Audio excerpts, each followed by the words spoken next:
Boston City Singers was founded 23 years ago in Dorchester. They bring hundreds of young people ages 4 through 18 to sing each week in programs throughout the greater Boston area. Their 40-voice tour chorus has performed in New Zealand, Australia, Canada, Argentina, and Costa Rica, and they have visited South Africa twice.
We're about to sing Nelson Mandela. If any of you guys would want to come up here and sing with us, you're invited to.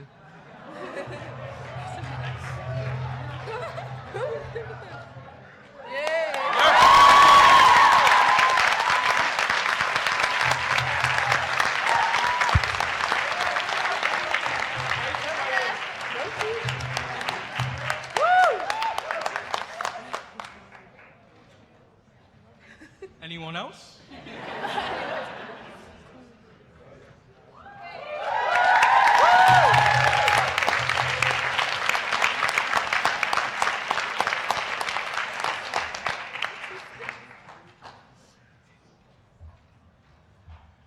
Nelson Mandela. Mandela. Nelson Mandela. Nelson Mandela. Mandela. Mandela. You see it there, Polo. Nelson Mandela. Mandela. Nelson You see it Mandela. there, Polo. Nelson Mandela. Mandela. Mandela. You see it there, Polo. Eyo matiba matoja. Yeah, ha, ha, ha. Eyo matiba matoja. Yeah, ha, ha, ha. Nelson Mandela. Mandela.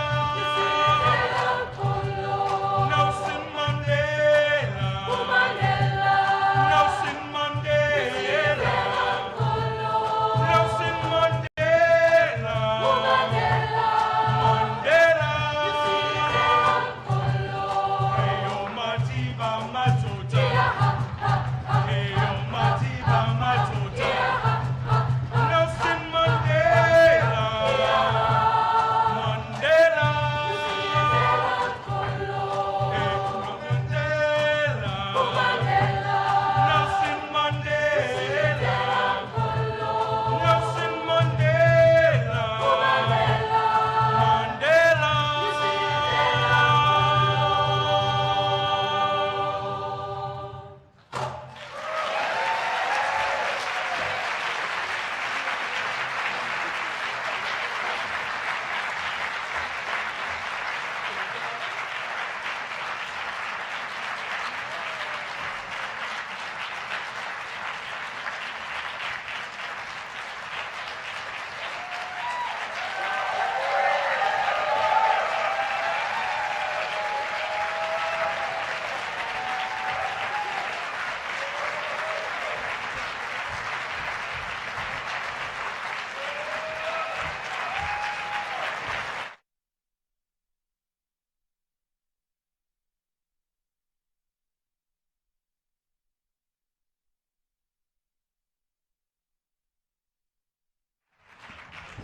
That is the definition of a hard act to follow. Let's hear it again for as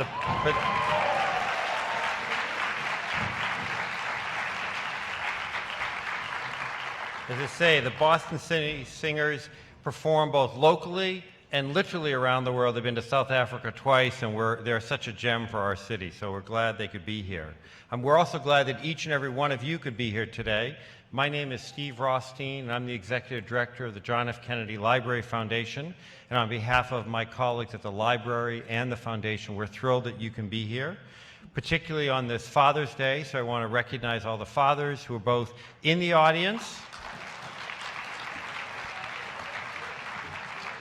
I also want to recognize those that are watching online, so fathers all over, we appreciate them. And as we honor one of the fathers in so many ways of South Africa, Nelson Mandela, and the amazing work that he did.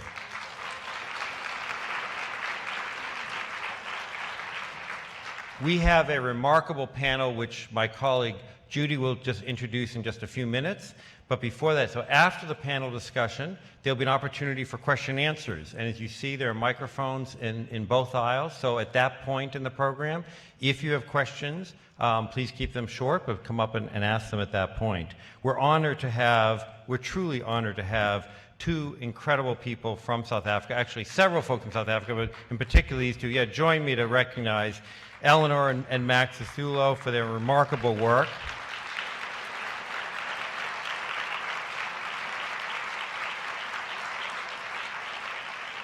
and equally the noted journalist who I've watched so much, and I feel I'm a smarter person from watching Charlayne Hunter-Gault over the years, so thank you, Charlayne, for all that you've taught us.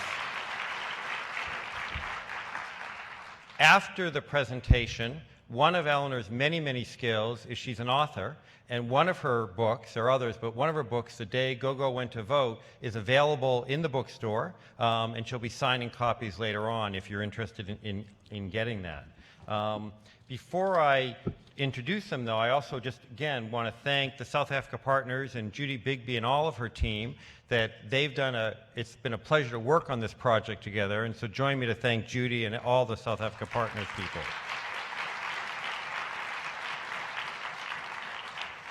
I also want to recognize Himes Foundation for their financial support and partnership and everything that they've done to ensure that today is important. This is also, in addition to personally, this is very important. You probably can't see from where you are, but this is a South Africa tie that I'm wearing that I got on my last trip to South Africa, and it has a South African symbol with the peace doves bringing it forward. So we're hoping today, we're helping to raise that awareness. So why are we doing this event?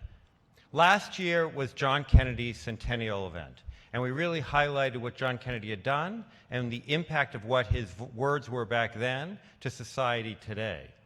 This year, next month, will be Nelson Mandela's, and we think about, again, what he did and the impact of what his words were then and on our lives even today.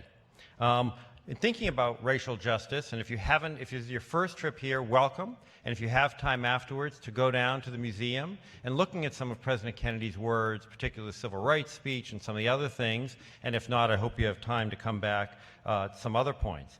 But not just his words were important. I'm reminded on June 6th, Bobby Kennedy, 2 years to the day before his passing, on June 6, 1966, he said in part at the University of Cape Town, South Africa, quote, "So the road towards equality or freedom is not easy, and the great cost and danger marked alongside of us. We are committed to peaceful and nonviolent change, and that is important for all to understand. Through all change is unsettling." And I know that trip meant so much to him and his kids, and have recently talked about that with the 50th anniversary of his passing. So let me quickly jump from 1966 to June 23rd, 1990, when Nelson Mandela was literally in the house. He was visiting Boston and speaking both at the Esplanade and the Madison Park High School, and we were really honored, and I say that word, the most humble way I can say it, that he was able to join us. This building actually wasn't yet here, so he wasn't in this room, he was down in the pavilion, and you're going to see in just a minute a brief excerpt of Senator Kennedy's remarks, Senator Edward Kennedy's remarks, and Nelson Mandela's remarks from the Kennedy Library on June 23rd, 1990, with special thanks to CBS, their local affiliate, for their video. And then after that, my colleague and partner in this project, Judy Bigby, will come up. So with that, join me to come back to 1990 when Nelson Mandela was here. Thank you.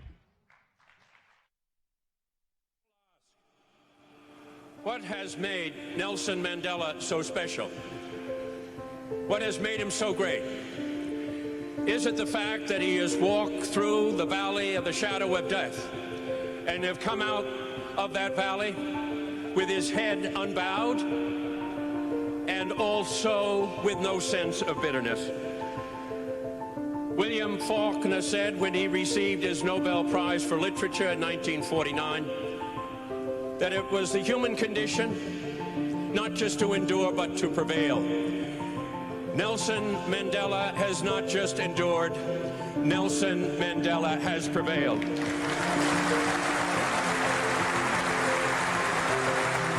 I feel particularly honored by your presence. In fact, right now, I consider myself an honorary Irishman from Soweto.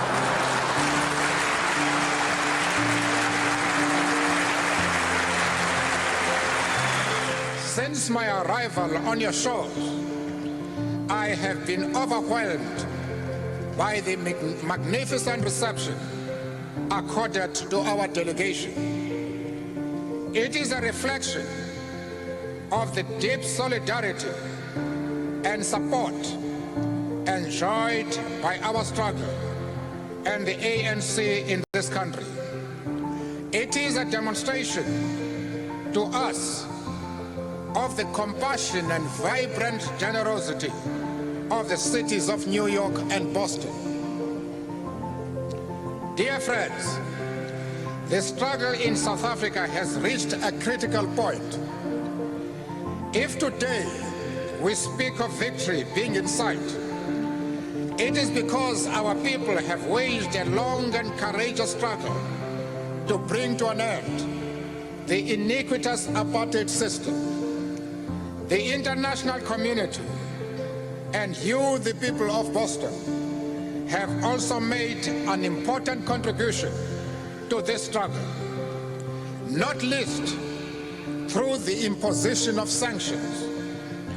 Massachusetts was the first state in this country to pass a sanctions bill in 1977.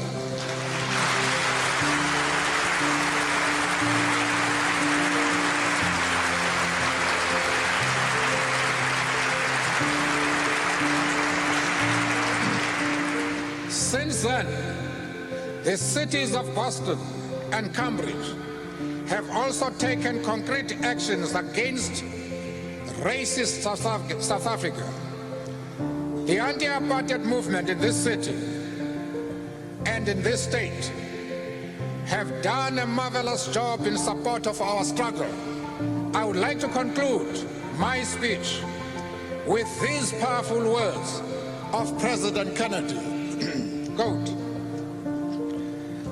however close we sometimes seem to that dark and final absence, let no man of peace and freedom despair, for he does not stand alone.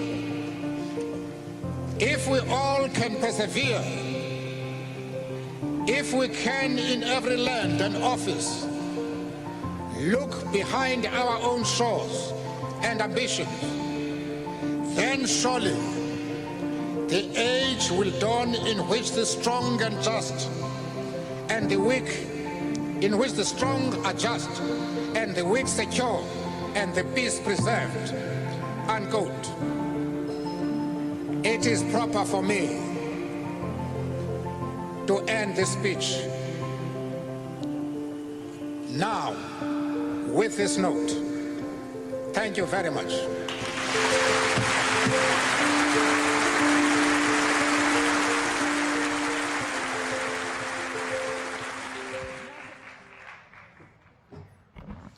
Stephen said he had a hard act to follow.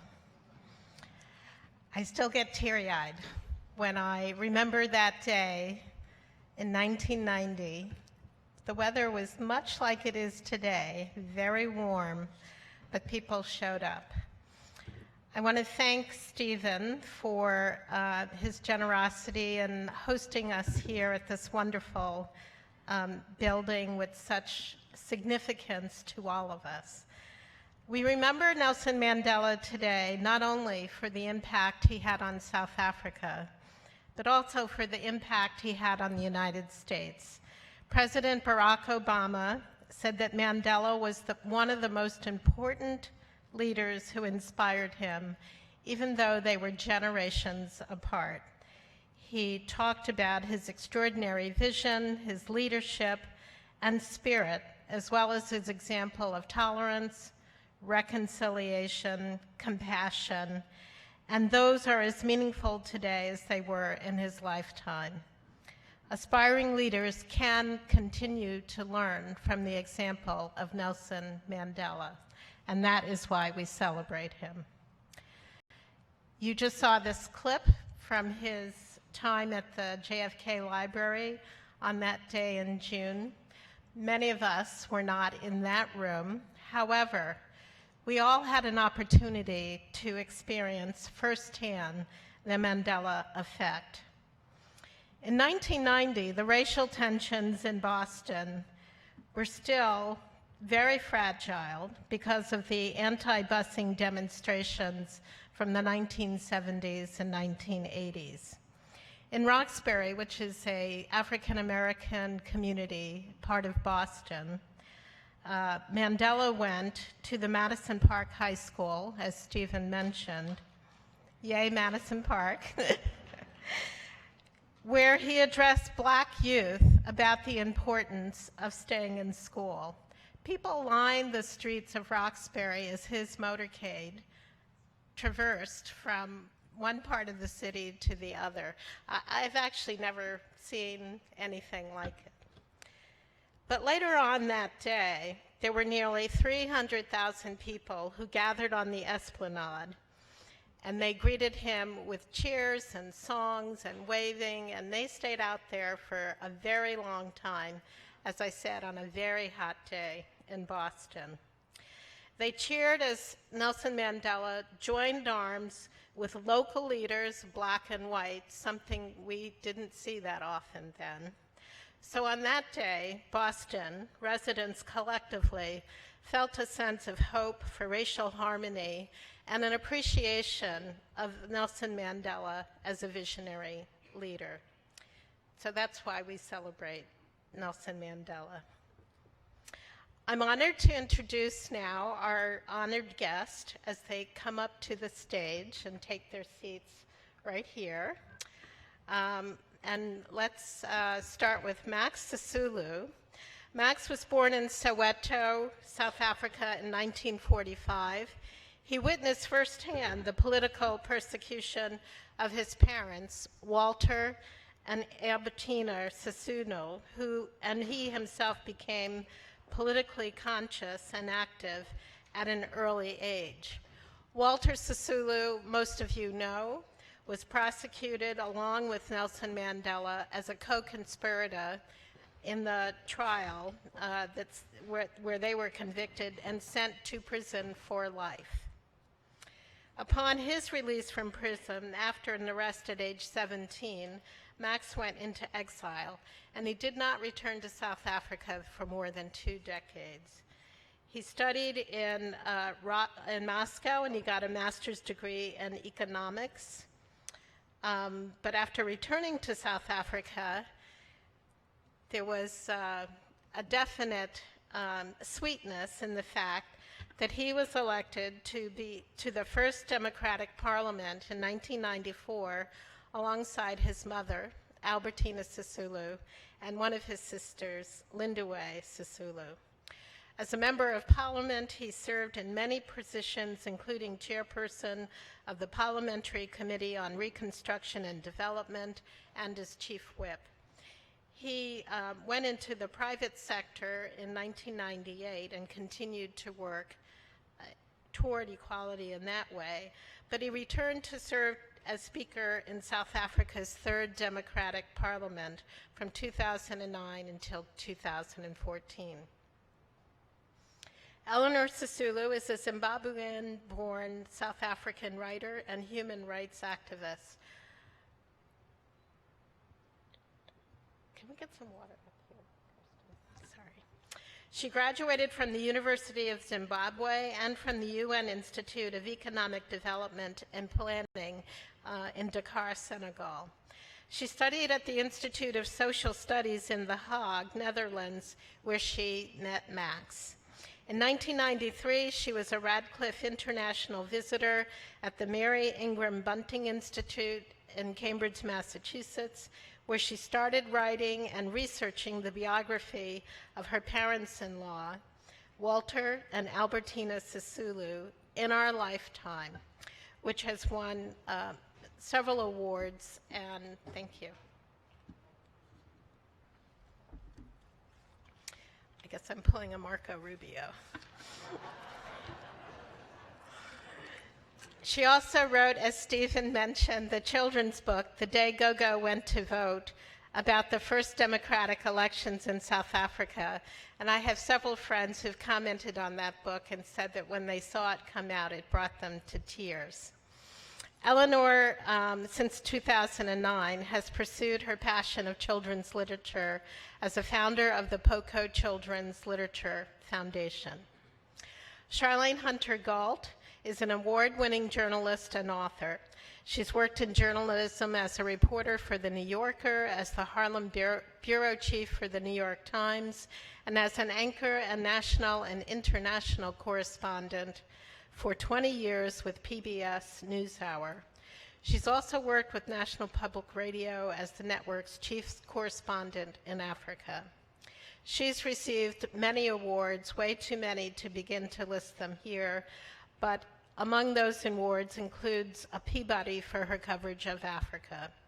She now serves as a special correspondent for the NewsHour, doing a special series called Race Matters, focusing on the solutions to America's enduring race problems. I don't think we could ask for a better moderator than Charlayne Hunter-Gault. So please join me in welcoming them all three to the stage.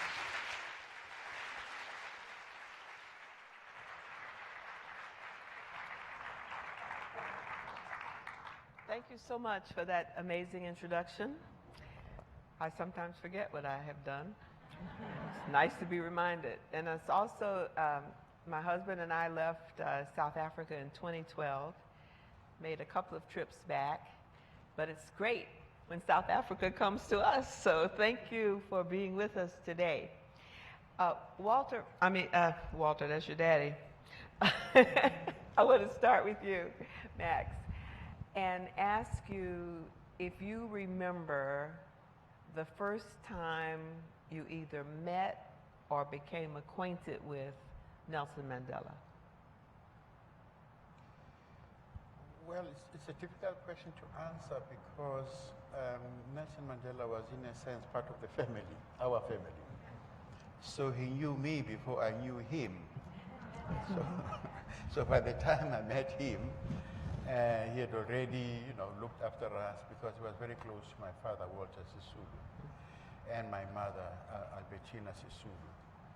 And in fact, Nelson Mandela was very instrumental in also our,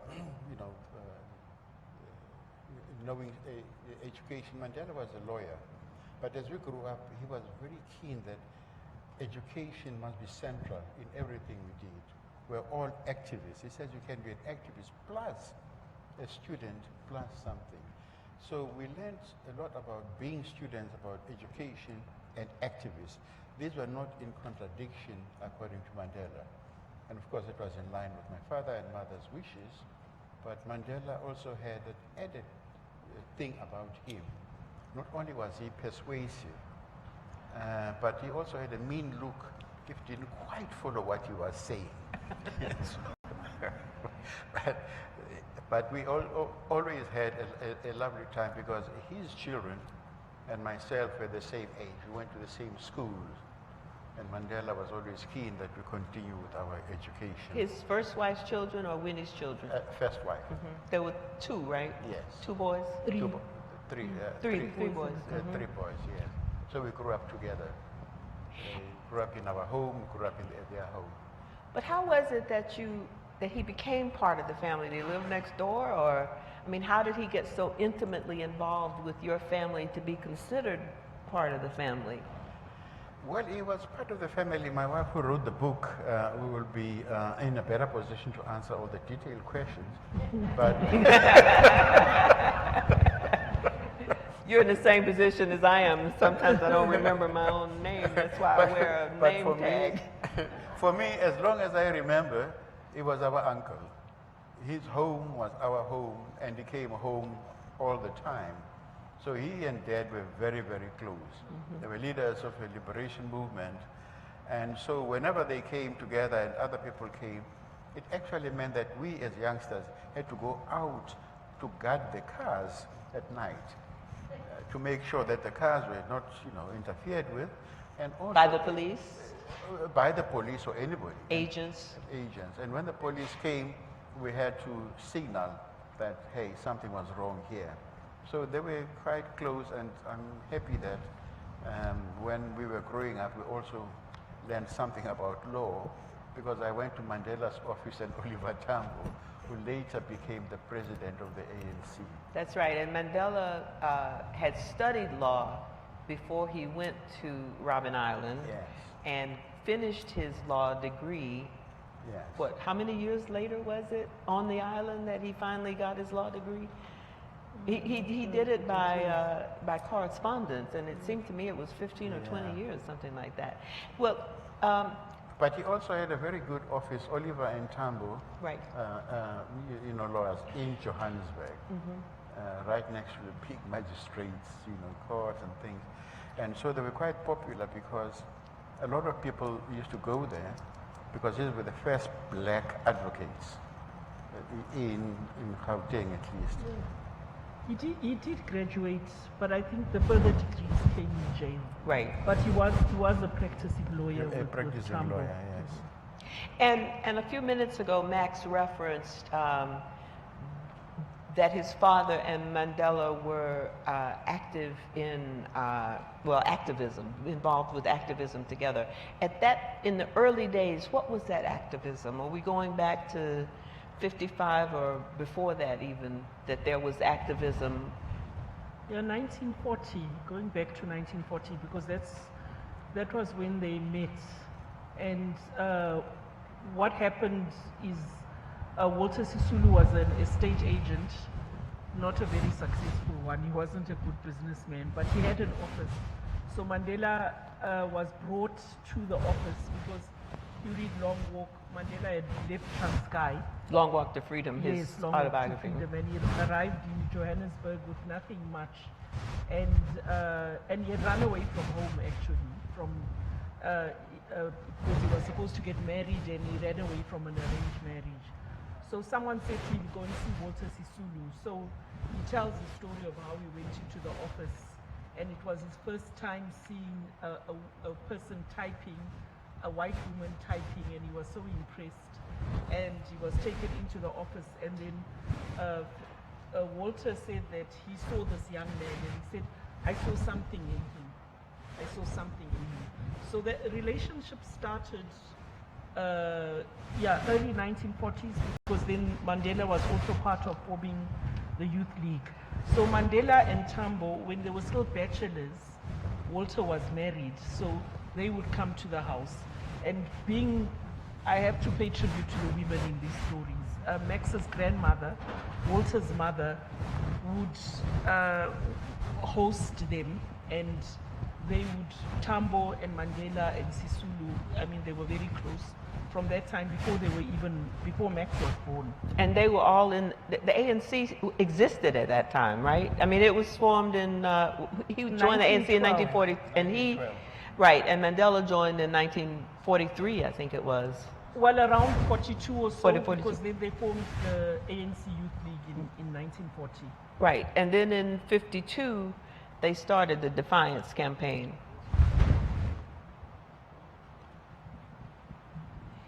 Yes, the Defiance Campaign started in 1952. So there was I think the arrival of Mandela and Tambo in the ANC and Sisulu, they sort of took over the ANC in 1949 and then just revved up things. And what do you mean revved up things? Because the ANC was quite constitutional, quite... sort of like the NAACP in those days, maybe. Yes, in a way. President Nkrumah was at the time the president, and he was quite shaken up by these young men and didn't agree with their more radical ways of doing things. So the relationship developed in the 1940s and actually solidified in 1948, 1949. And Max, tell us just briefly, what was South Africa like at the time? The political aspects of it. This was even before the apartheid regime came into being, right? Well, they had been discriminating all along, but apartheid was actually implemented later, right? 1948. 1948. Yes, 1948. But even before 1948, there was always the rule, white rule. It didn't have to be the National Party at the time. But one of the things about South Africa is that all successive regimes at the time were very, very racist and very oppressive regimes. And so the national struggle for freedom didn't only start in 1912 or whatever. There's always been resistance throughout. Some of the resistance were resistance for land, some of the resistance were, resistance for freedom, and there's been lots of fights and wars waged by, the oppressed, the blacks, against the oppressor who took the land. So the land was not only taken by the Nationalist Party, but it had been an ongoing thing. What the Nationalist Party did was to turn it into a science of oppression. And that was in 48? Yes, that was in 48.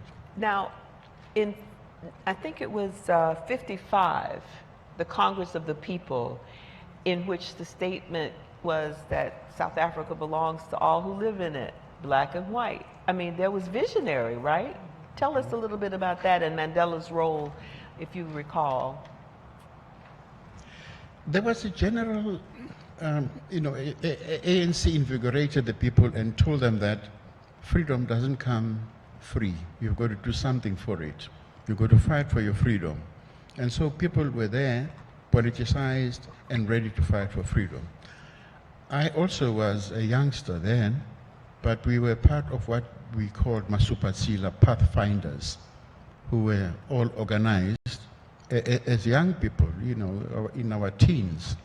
I remember that, when there was these freedom struggles and meetings, we all went there in our short pants, little pants, and marching for freedom, because we believed in what freedom will bring to us.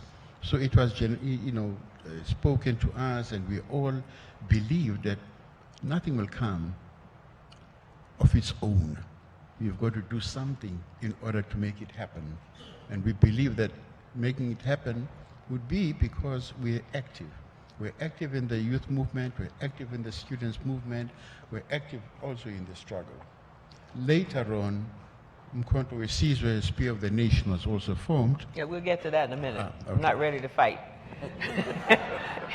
But I want to ask you, Elinor, you were born and brought up in Zimbabwe, and listening to what Max is describing, how was Mandela, if he was perceived at all in Zimbabwe at the time or during the time that he was active and visible? Was he perceived at all?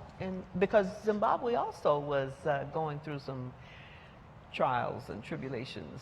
Yes, definitely. We had our liberation struggle, so it was really a Southern African.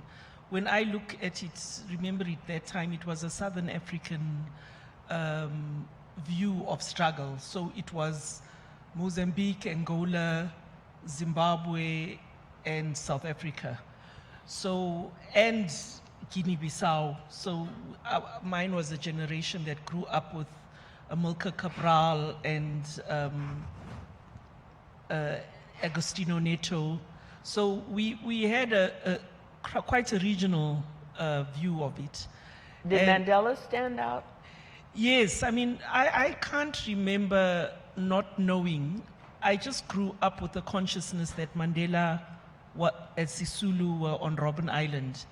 And the school I went to, the principal of that school was Dennis Brutus's father at one stage.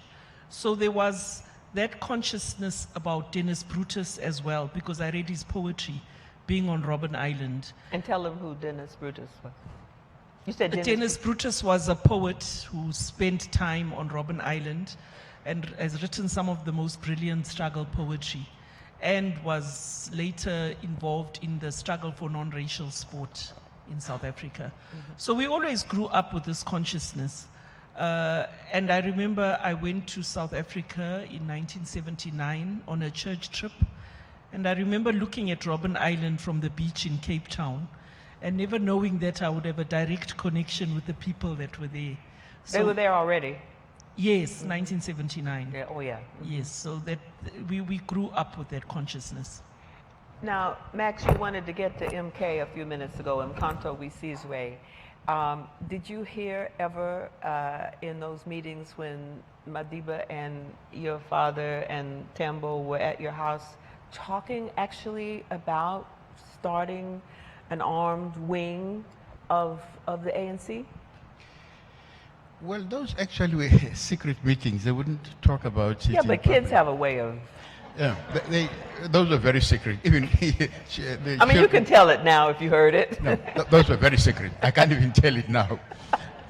And the reason is that they met in different places. They didn't just meet at the house. They met in different places so that, you know, if the police were following them or anything, they wouldn't be able to, you know, catch them where they were having a meeting. But the most important thing we were taught, I was also one of the pioneers of the ANC, was that you had to keep a secret, because under apartheid, anything that was known was going to be used against you or your family. And in many cases, people were killed because of loose talk or free talk. So we were taught from young not to divulge anything. So the point was, even if your mother coughed, you won't say in court, my mother coughed. So, you know, it was so, some of those things were very secret. And we were also members of the pioneers, and we're taught as pioneers and young people, what is it like to be a fighter for freedom? Although we're just pioneers, we're all fighters for freedom because we're fighting for change. And we were all taught what it is that we needed to do and what it is to respect, things that were called secret. Because my father and mother knew that the police will try and arrest us, which indeed they did at some point. I was arrested as a teenager. Were? Yes. Mm-hmm. How old were you? In fact, all my brothers and sisters were in jail. I was 17 at the time. And I think the others were even younger when they were arrested. So all of us, the entire family had been in jail.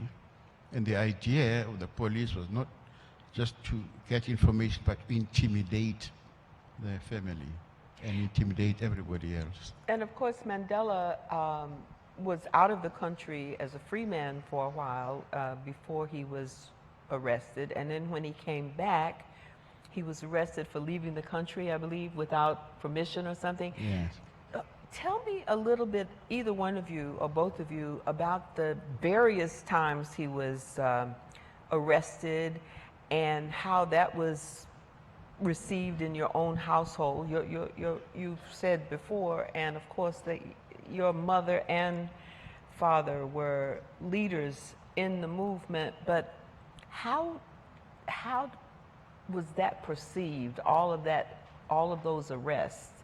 And get me to the time when Madiba spoke. Was it 4 hours in the dock just before he was sent to Robben Island? Lead me a little bit to that. That was a crazy question, but go ahead. You'll be able to follow it. And a question with a long answer, because throughout the 1940s, once the apartheid was declared in 1948, and then the apartheid laws promulgated in the years that followed. The Defiance Campaign was 1952, and so that really against the unjust laws. Then the 1955 Congress of the People. So throughout that period, repression was increasing, and the intensity of police persecution was increasing throughout that period. So Mandela had to know that the steps that he was taking would eventually end him in jail more than once. Yes. And the fact that he was in prison, that 5 years for leaving the country without permission, that didn't seem to deter him. No, in fact, that whole generation, because that was the whole of the 1950s, all of them at some point were arrested. And then, if you recall, the treason trial was in 1956 to 1961. So they spent time in and out of jail. Yeah. And that trial went on for 4 years. So I think most of them were under house arrest at that time, and they would just go by bus to the court and back. So the whole of the 1950s was a time of repression. And then during the 1960s, it reached new levels. Of course, after the decision to form Umkhonto weSizwe in 1961, and then Mandela's arrest and imprisonment, and then after that, Walter Sisulu went underground, Oliver Tambo left the country, and then when they were arrested at Rivonia on 11th of July 1963, that was another level altogether. Then those leaders went on trial, and Mandela was brought to join them, and he joined them there, and then they were eventually sentenced to life imprisonment. They avoided the death sentence, right? They avoided the death sentence. Although that was a possibility. By a whisker. And for the lawyers in the room, they were supposed to plea, there was supposed to be a plea for mitigation. And then Mandela's statement from the dock, when one of the lawyers heard it, he said, I think that's not a plea for mitigation. In fact, it's the opposite. And he just felt that that speech would earn him the death sentence.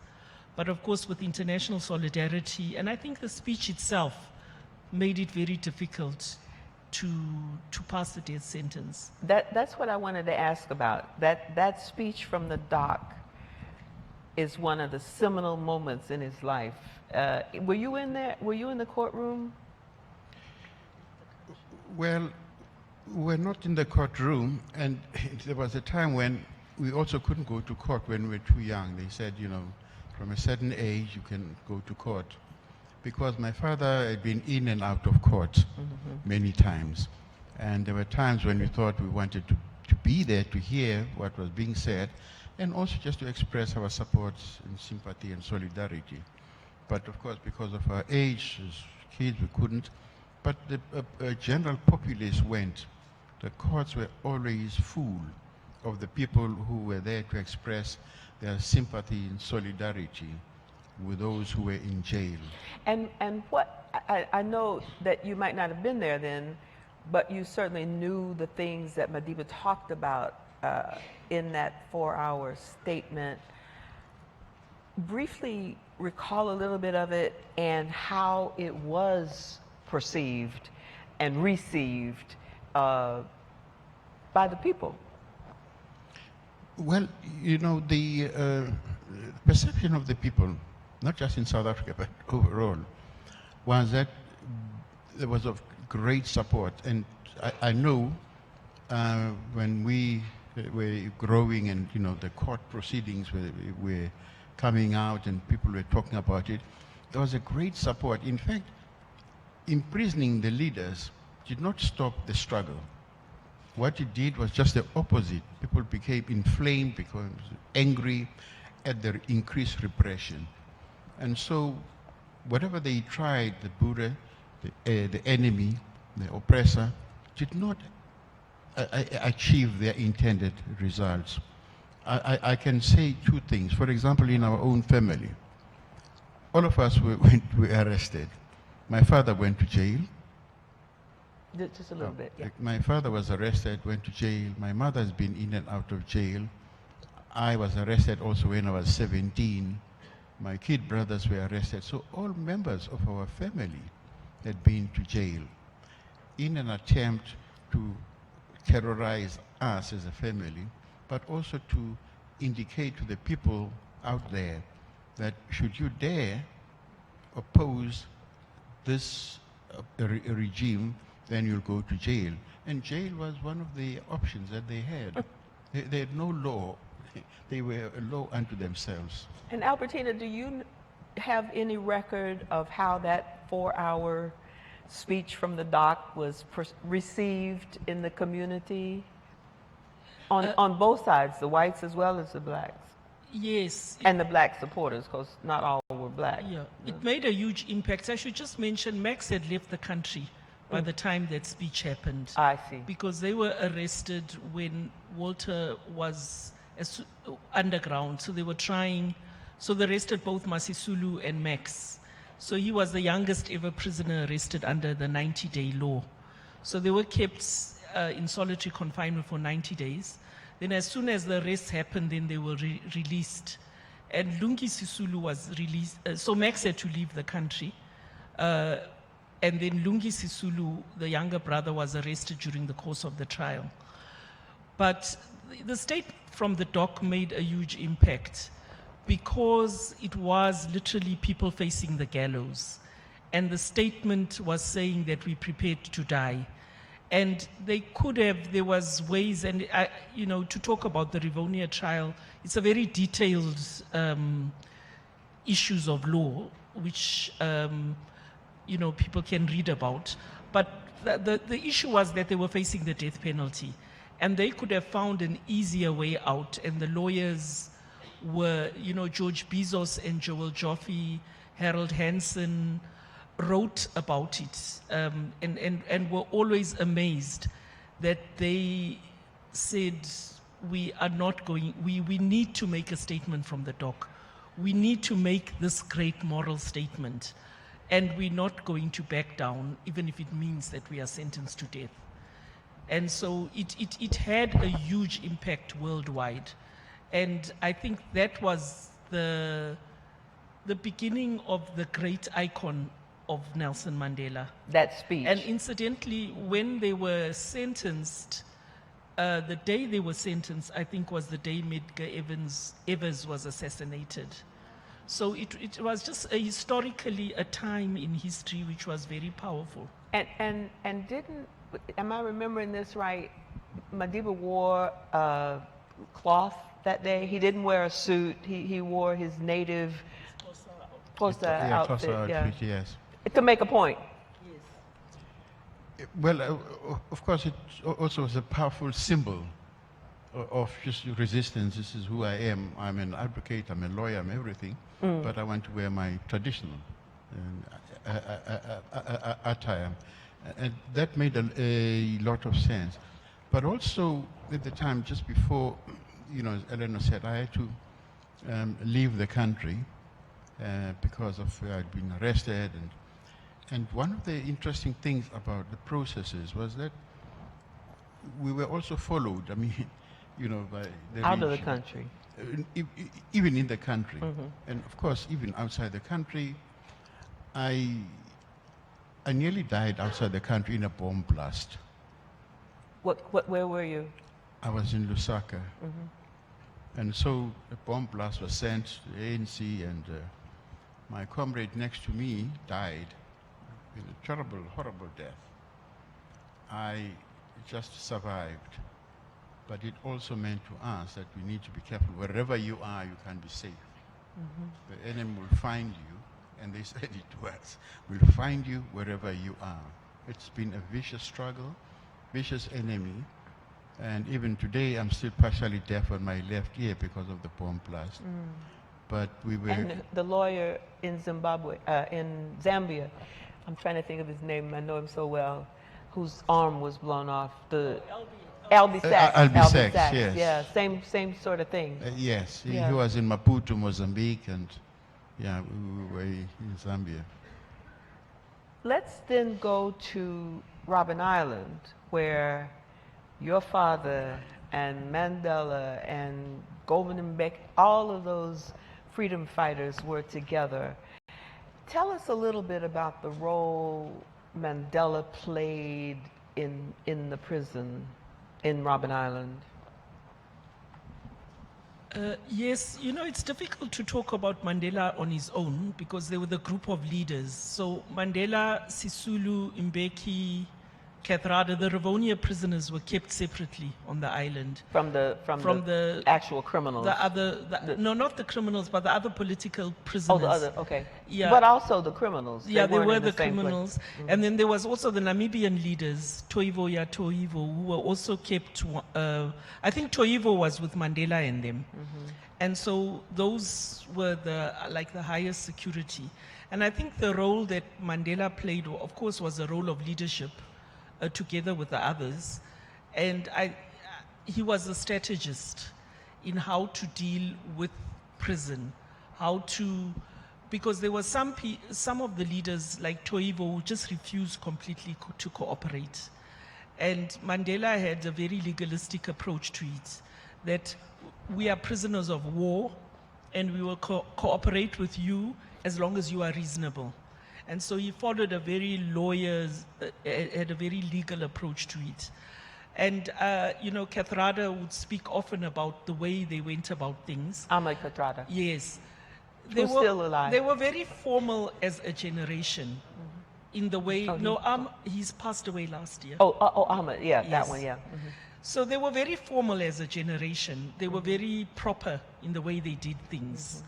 They didn't believe in, because I think Mandela especially was a person who was very conscious of the weight of what he said. He was very careful about what he said and did because he knew it would have an impact.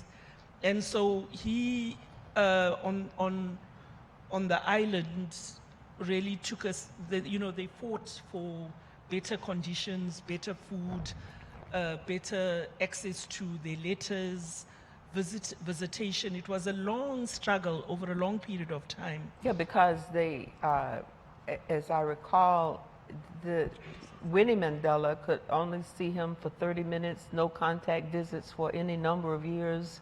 And it was the same for a lot of the other prisoners. They couldn't have, their letters were X'd out and censored. And yeah. They started with once in 6 month visits over a period of years. Then gradually with the struggles for education, the struggles for visits, struggles for a whole range of things in which the International Red Cross played a part. So Mandela was very much the leader. But I think all those Rivonia prisoners played a part. But they also played a part in the social life of the prison. And I remember this wonderful story about by Indris Naidu of they had a whole soccer federation on the island. So they would be playing soccer and they would look up and see Mandela and Sisulu looking at them from the window because they weren't allowed to be part of them. So, and then they would send messages up and down. And I recall one thing which I should mention, told by Kathrada, because I think it reflects the kind of very thinking people, the leadership that they were. There was a young man one of the younger prisoners who came in 1976, who wrote a paper about homosexuality.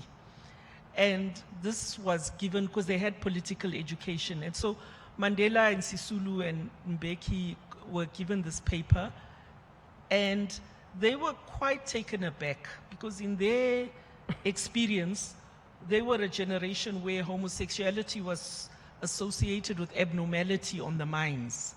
And because of this, they associated it then with men being in crowded conditions, living these abnormal lives separate from their families. And so it was the first time that they were confronted with a political argument about sexual orientation and people's rights.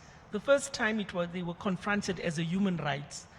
And Mandela, Kathrada said, Mandela read this and it was just outside of his experience.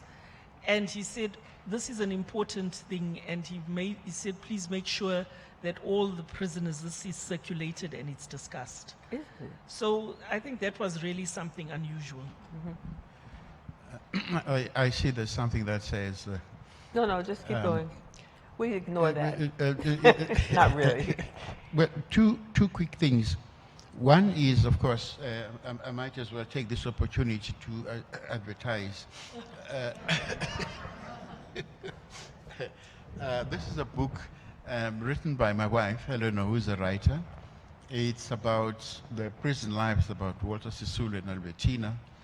And one of the things about the book is that it also shows and highlights the role that the wife played, not just Walter, but Albertina Sisulu, who in her own right was a leader of the women's organization, leader of the struggle, and was an important person in her own right. Yeah. When And you the- touch the women, you've struck a rock. That's and you right. will That's be where it started, defeated you know. and destroyed. And so that's what it was. And of course, when I had to leave the country, my mom who said, look, if you stay, you'll be arrested again. So I left the country to join the armed struggle. I became a soldier of the armed struggle. And therefore, the oppressive regime did not benefit from them torturing me and harassing me. We simply made the armed struggle that much bigger, that much broader. And I lived in different parts of the world, and especially in Africa, Zambia, Tanzania, everywhere. So we had solidarity of almost all the countries on the continent, thanks to a number of things: the arrest of the leaders, the repression in South Africa, the armed struggle that was ongoing. And some of them were quite happy to help train us as guerrilla fighters in the armed struggle. We're going to go to the audience in a couple of minutes, but let me just go to two real quick things. One, I want to know about, there's a book coming out called The Prison Letters of Nelson Mandela. It'll be out in July, and these are the actual unedited letters that he wrote, which makes it clear, as you were indicating earlier, that he was the one to whom they took their issues, and he then wrote them up and sent them to the authorities. And what was interesting to me was that while he stated in no uncertain terms the conditions that the prisoners were concerned about and wanted changed, as well as insisting that Winnie Mandela, who was also being persecuted, be protected by the police. He wrote to the prison director of prisons, but it was clear that they took their issues to him so that he could then present them. But the amazing thing about the letters was that he never let up on his vision of what the country could be. I mean, even when he was arguing with the prison authorities for some awful thing they had done, he would say, but in the end, you know, we all got to get along, in effect. I mean, it was much more eloquent than that. But he kept a certain grace about him throughout, did he not? Even when he was angry. Is that right? Yes, it's true. Mandela was not just a leader of the prisoners, he was a leader of the struggle. And he kept in touch with the people outside prison. And so there was a way of communicating the mood, the temper of the people, the students uprising. So he was kept abreast with the development. So it was not simply isolated as a regime wanted to isolate the prisoners, but they were not isolated, because even the black prison guards would come and tell them the stories, update them. So it was a real national struggle. Everybody participated, or most people participated. So Mandela, Sisulu, and others, although they were in prison, were better informed than some of us who were not in prison. All right, I'm going to ask those of you who might have questions to start forming on either side of the room where we see mics. And while you're doing that, and when you do so, introduce yourself. And remember, we're asking questions, not making statements. So I have to do that. Tell me very briefly about, because one of the things about the letters that so impressed me was how he kept up with his family, with Winnie, with the children whom he didn't see till they were 16 years old, and he went to prison when they were babies. But he seemed to manage to keep up with his family, the parts of the royal family. When they argued, he would say, get it together and stop fighting and stop stealing my sister's cows and things like that. I mean, he stayed engaged with people outside, right? Yes, I think those prison letters are really important. I think one important thing about Mandela, one word which describes him very well, is gravitas. He really had deep, and I think it's really important now when we have the leaders, the kind of leaders that we have, that thing, gravitas, is in leadership. Always being able to have the long view and rise above the pettiness of the moment was something that was very characteristic And, of him. excuse me, and he kept saying, and I'll see you when we are out, although they were sentenced to life. Was that just him buttressing his own head, or did he actually think that one day he'd get out? They'd get out. You know, Mandela, like all great revolutionaries, looked into the future, and the present was simply part of building that future.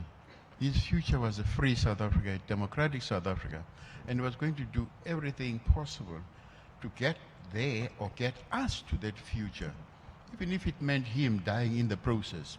He was quite keen, like all the leaders, were prepared to sacrifice their lives, but their vision, they couldn't sacrifice the vision of a free democratic South Africa. And that's their so lives clear. they could sacrifice, but not the vision. Yeah, that's very clear in these letters in particular. Yeah. But I have 1,000 more questions, but I want to give the audience an opportunity. So, sir, could you come up to the mic and tell us? I think you just have to step up and, yeah, Okay, here we I think go. it's And you working. are? I'm Harris Gordon. Hi, Max and Elinor. I wonder if I could ask you to reflect on the apartheid regime's removal of children from their parents as a component part of the system in all its different ways, the pass laws and so on.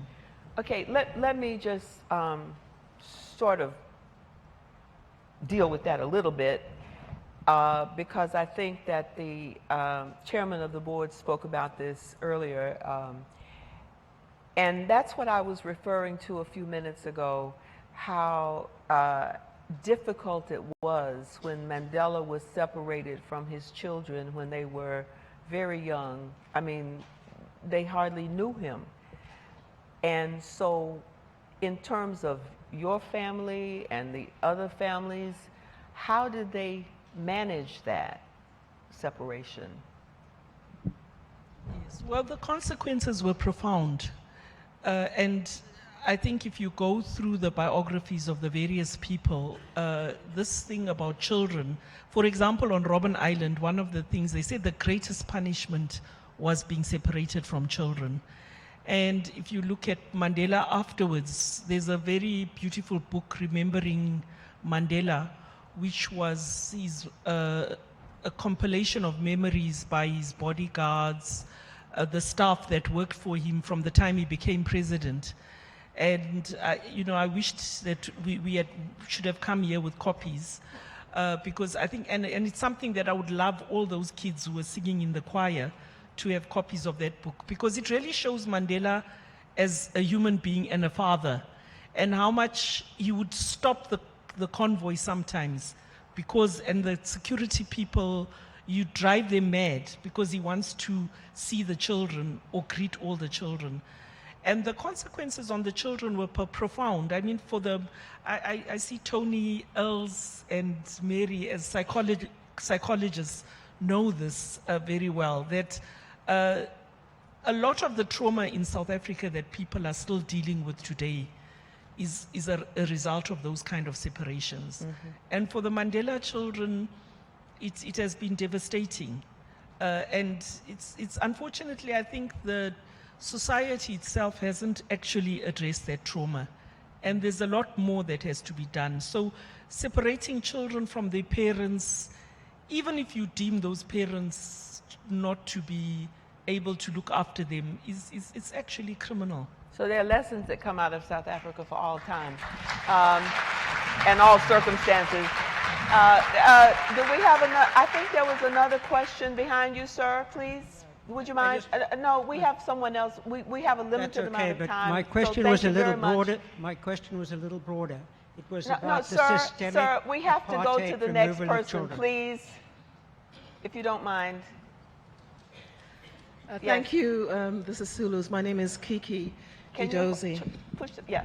My name is Kiki Edozie, and I want to thank the Sisulus for sharing this great legacy of Madiba on this 100th year anniversary of his birthday.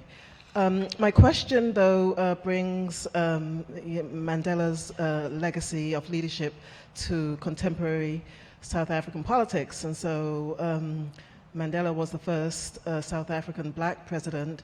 We've had many after that, and Mbeki, Motsheli, I think, For some Zuma. reason, your voice is not carrying up here. I don't know what we can do about that. Yeah. Hello? Oh, that's better. Okay.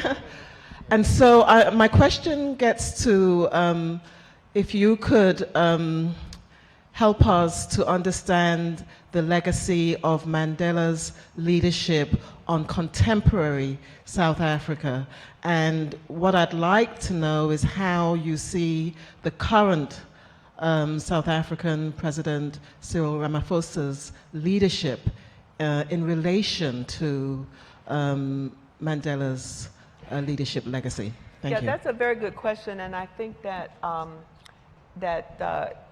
you've spoken about this too, because there have been stories recently where the younger generation in South Africa, who constitute the majority at this point, right, the younger people, view Mandela as a sellout because of the compromises he made with the apartheid regime. Tell me, just in answer to her question, a little bit about that and how you see his legacy now impacting this younger generation, who are generally called born frees. They're born long after Mandela was out of prison. I think the legacy of Mandela Madiba, which Elinor has, I think, already spoken about, is not just the freedom, but also the freedom to express your views any way you want and anyhow you want. But also it has opened opportunities in terms of the schooling that we have, and all opportunities that were closed before are now open. To the extent that we're able, as people were dispossessed, oppressed, we're able to feel ourselves as human beings in the land of our birth for the first time. So that's a legacy of not just Mandela, but his generation of freedom fighters. The legacy also of Mandela was in terms of looking at the law. In the past, the law, Mandela is a lawyer, was a lawyer. The law was used to oppress. And Mandela, being a lawyer, was able to talk about how the law can be made to respond to the needs of the people and help the people to expand their freedom. Law can, tie your hands, or the law can free you. And Mandela was able to have discussions with all the lawyers about the kind of the charter for a democratic South Africa in terms of the law. And so we are beneficiaries of all that, Mandela and all others who went before us, in terms of what is it that we need to do. And when you answer this question, Elinor, because I'd like you to add to it, I see that Cyril Ramaphosa, the new president of South Africa, has directed that all communication wings of the government make Mandela's legacy an imperative to defend and protect and make that the national theme. Now, you and I have spoken about this younger generation and the failure of people to communicate. So how do you protect this legacy that Max was just talking about with this younger generation and give them some hope from what Mandela and his colleagues stood for?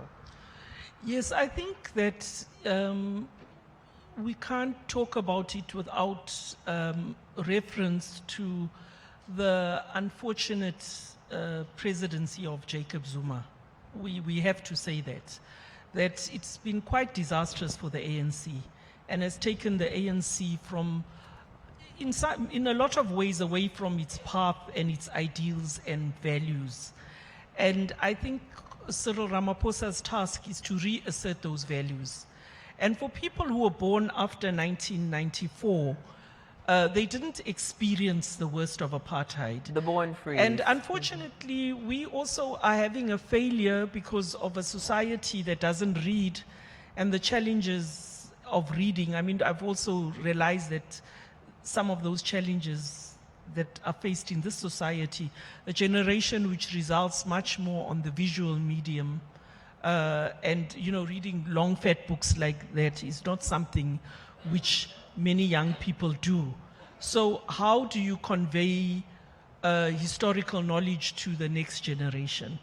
And this challenge of intergenerational transfer of knowledge, we failed to some extent in South Africa. So you have, for example, the economic freedom fighters who are questioning Mandela's leadership and Is saying, that Julius Malema and his yes, people? and saying actually he was a sellout, he was too soft on white people, this thing of Rainbow Nation is nonsense, this thing of forgiveness is nonsense, because we don't feel that we are.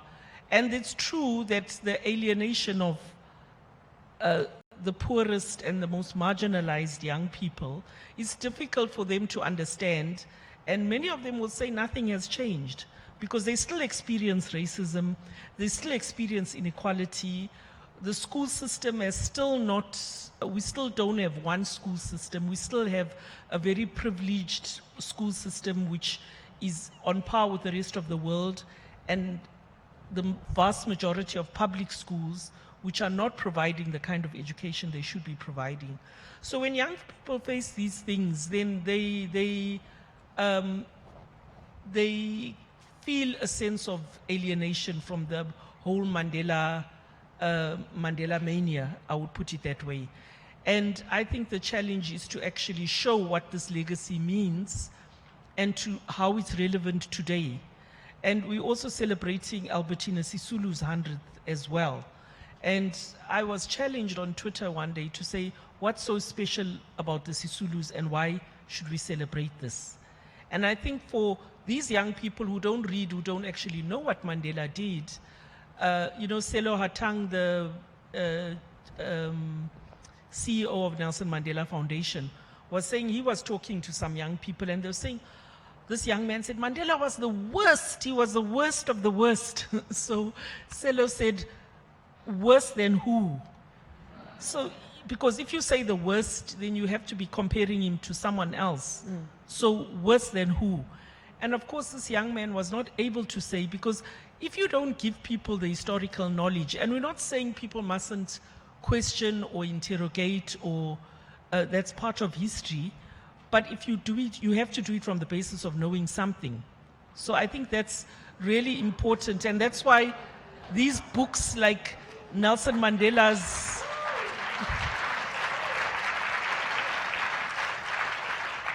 I think that's why this book about remembering Mandela is so important, because it's more accessible to young people. It presents Mandela from the eyes of the young people who worked with him. But of course, you've got to have teachers to do it, and same's true here. Let me just, I know you want to add to that, but let me just, because this gentleman may get tired of standing there, so let's just go there. Tell us who you are. Well, firstly, Baba Max, Sisi, Elinor, Siyabonga, good to see you. My name is Noble Skeepers. I come from Cape Town, South Africa. And I had, as a colored person, had the experience of the wrong side of the law of the regime in the 1960s and the 1970s in particular, being incarcerated because I defied the fact that I'm a second-class citizen. Now you have to understand that in South Africa, you're first-class citizen if you're white, you're second-class citizen if you're colored, or Malay, or Chinese, not Japanese, or any one of those races. However, not the Indians were classified in their own. The third-class citizens were the blacks, and they were sort of not allowed to be regarded as citizens at all. Now, Excuse me, your question, because I'm getting a time signal over here. Yeah, I'm it's just not doing me, an it's them. introduction to why I'm coming to my question.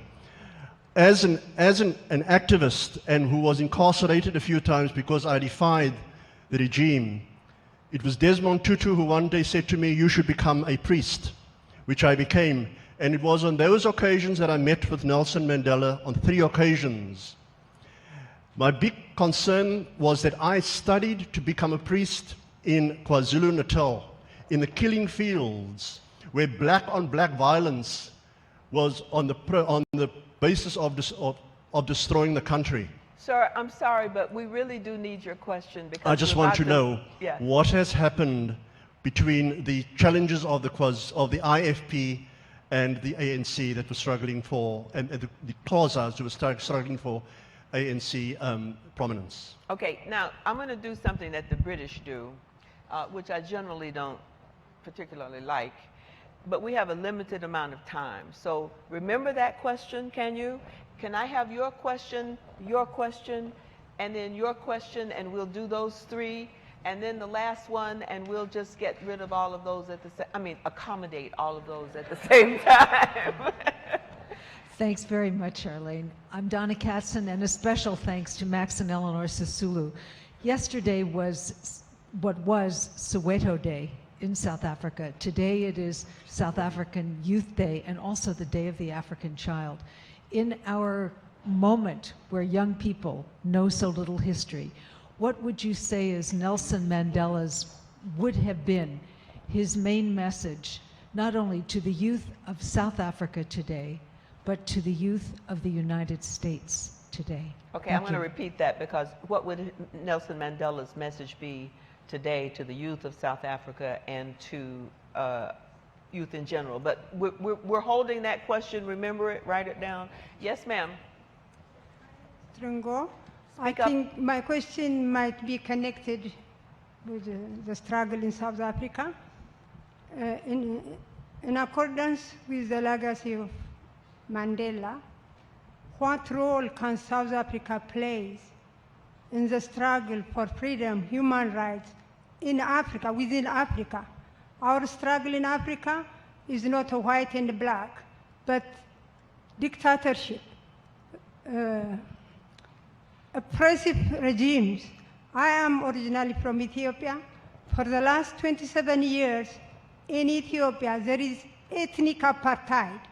A small minority group divide the people into ethnic groups, and repressive imprisonment, torture exists for the last 27 years.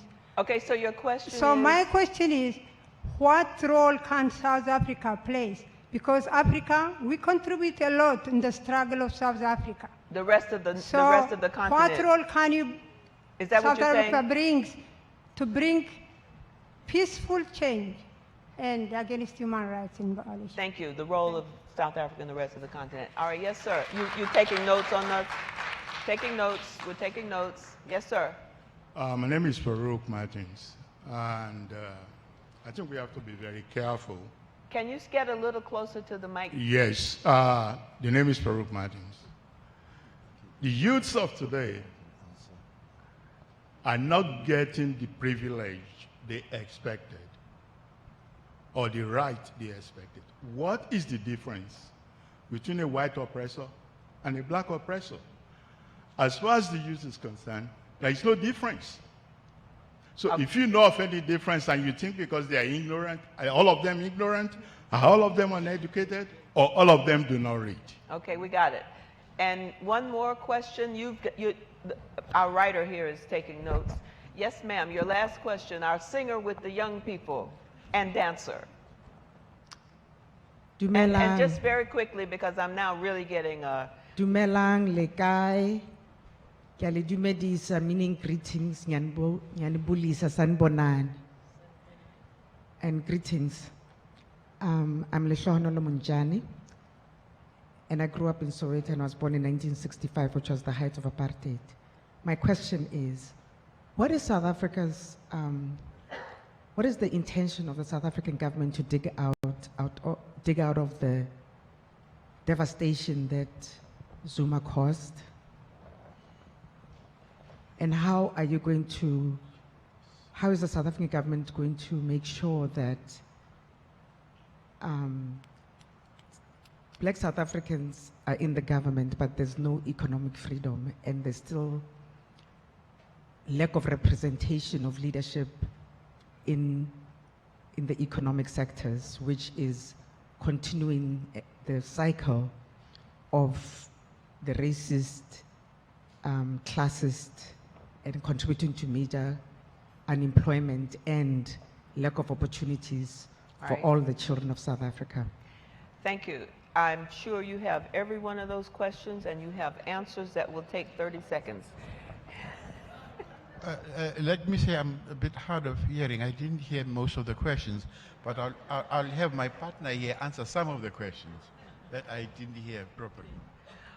Okay, on Mandela's main message, I think his main message was consistently about humanity. Humanity for respect for the other and respect for human rights and creating a better world for children. That was his passion. So I think that the Youth Day message would undoubtedly be about that. And education, that he always told young people education is important. As he indicated right at the very beginning. Indicated. IFP, the violence in KwaZulu-Natal, I think that was one of Mandela's main achievements. That black on black violence, him reaching out, and his strategy was to always reach out and talk to the enemy, to try to talk.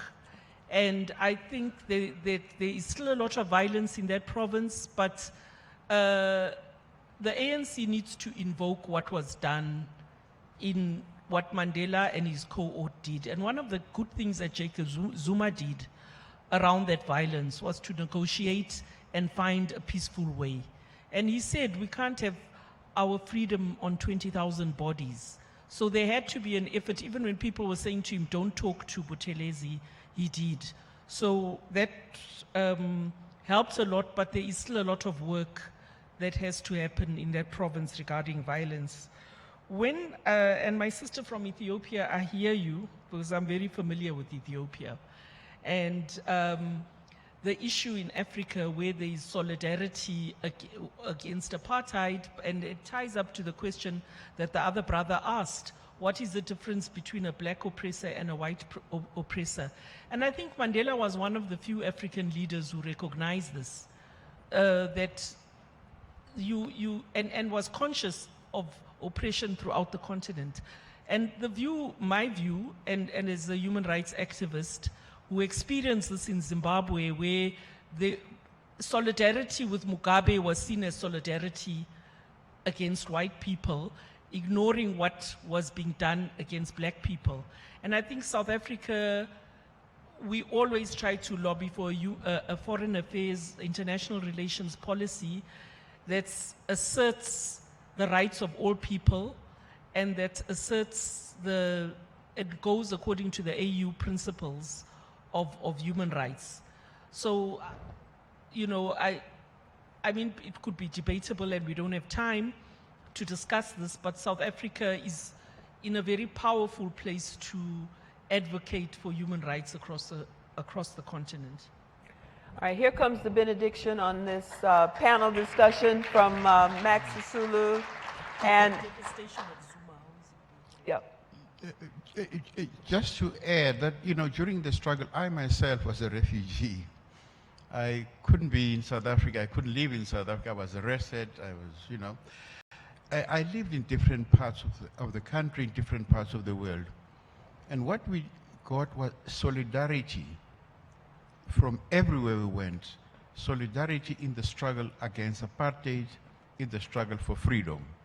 Now that we've achieved our freedom, we honor that we also need to express solidarity with those who still need it, those are under different conditions of oppression. We are free because we were made free by millions of people all over the world. We also want to make sure that everybody is free, that the world is as free as it is for us who you people made it possible. So for us, freedom is indispensable, and it is not, you can't be divided. You can't have freedom for these people and no freedom for others. It's freedom for all. That is what humanity is all about. And we're part of that, and it's there in our Freedom Charter, adopted many, many, many years ago. So we want to live by those views expressed then and about us as people of the world. We see ourselves not as just South Africans, we are people of the world. And every square inch of the world is ours too. For the Ethiopian lady, Amasekanalu, and for you, many, many thanks.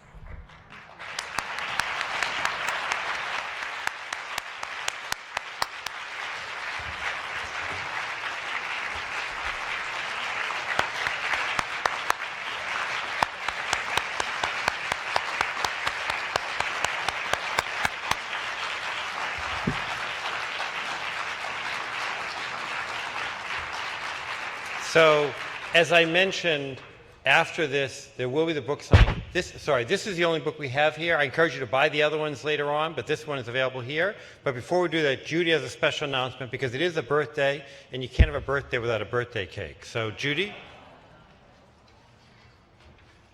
So, as Stephen said, we are celebrating a little month in advance, the 100th birthday of Nelson Mandela, and I'd like to have Elinor and Max step down from the stage to cut the birthday cake in celebration of the birthday.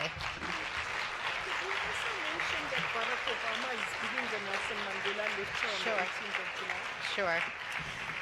And as Elinor and Max step down to cut the cake, she asked me to let people know that President Obama is actually given the Nelson Mandela speech in honor of his centenary in South Africa next month.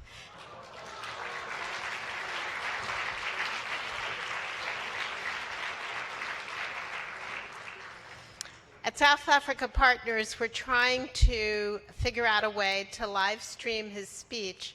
So stay tuned if you want to get up in the middle of the night to see it live.